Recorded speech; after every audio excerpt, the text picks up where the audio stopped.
सबने कहा, लेकिन इस बात से डर लगते जब ये कहने लगे ना चुनाव रहा नहीं, तो भी डर लगे, क्योंकि मेरे चुनाव में भी तो कहते चुनाव रहा नहीं, गठबंधन होगा, तो डर लगना स्वाभाविक है, क्योंकि इस चुनाव से सरकार तो बदलनी नहीं, ये तो भारतीय जनता पार्टी की सरकार है, उसी की सरकार है।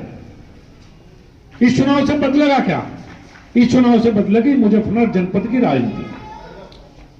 ये राष्ट्रीय लोकदल और भारतीय जनता पार्टी के गठबंधन से मिथिलेश पाल जी चुनाव लड़ रही। अगर गठबंधन के बावजूद चुनाव में कहीं कमी रही तो ये मुजफ्फरनगर जनपद की राजनीति वापस घूम जाएगी, 2009 पे चली जाएगी, जहां से मिथिलेश पाल जी विधायक बनी थी। उस दौर की राजनीति आपके याद होगी। 2009 के लोकसभा चुनाव के बाद चुनाव हुआ था, मिथिलेश जी तो जीत की थी, लेकिन मुजफ्फरनगर की राजनीति उस समय ठीक नहीं थी। वो 2009 से 14 का दौर, वो शायद आप सबको याद हो। वो दौर ऐसी राजनीति का था जहां राजनीति का प्राधिकरण हुआ। उस दौर में मुजफ्फरनगर को क्राइम कैपिटल कहा जाने लगा। वो दौर दंगे का दौर, आपसी विवाद का दौर, डेवलपमेंट की तो कोई बात ही नहीं थी कि सड़कें बननी, बिजली आनी, पानी होना, इसका तो जिक्र ही खत्म था। धरने इस बात पे होते थे गन्ने का भाव बढ़ाने के लिए नहीं होते थे, धरने इस बात पे हुआ करते कि भाई गन्ना खड़ा, चीनी मिलना बंद हो जा। अब तो भूल गए उस बात को, क्योंकि समय हो जाए 10 साल में पुरानी बातें हम सारी भूल जा। लेकिन उस दौर में धरने इसी बात पर थे कि भाई शुगर मिल चलवा दो, हमारा गन्ना गिर जा। धरने इस बात पे होते थे कि 1 हफ्ते से लाइट नहीं आई गांव में।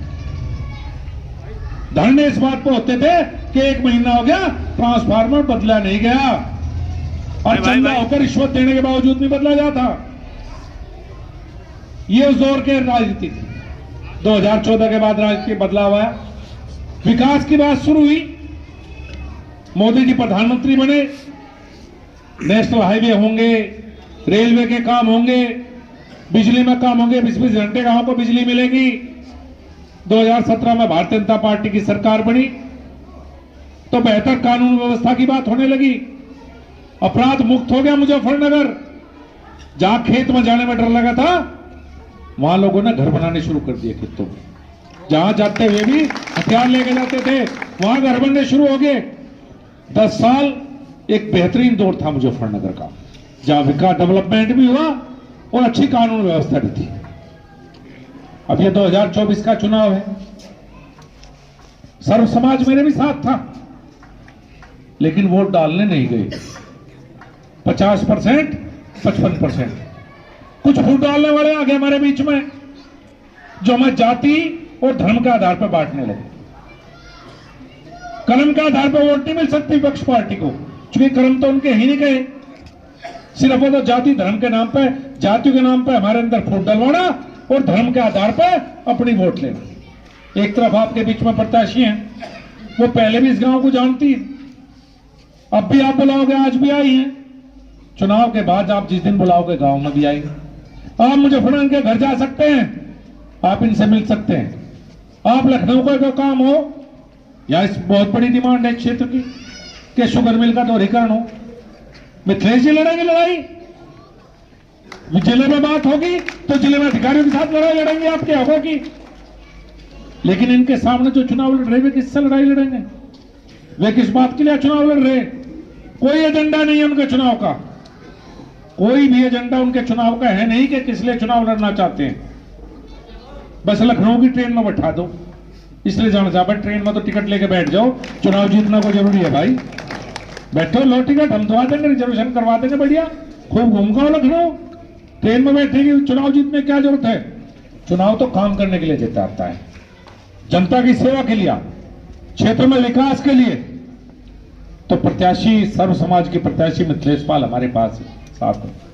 पर यह अंतर जो है वोट का, कि जो आपके खिलाफ काम है वहां जो 70-75% मतदान होगा, इस आप 50% से 70 कैसे लेके जाओगे?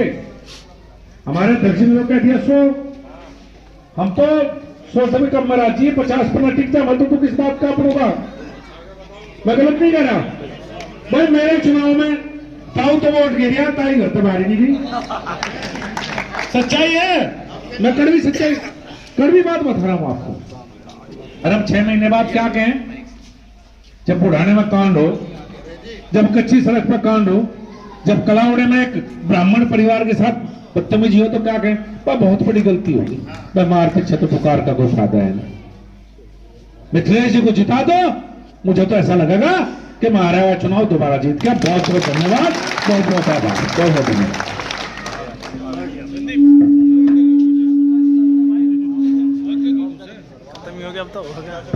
अब हमारा फौजी जो है सभी को आशीर्वाद देंगे, लो सभी को आशीर्वाद देंगे। सब साथ है और देंगे।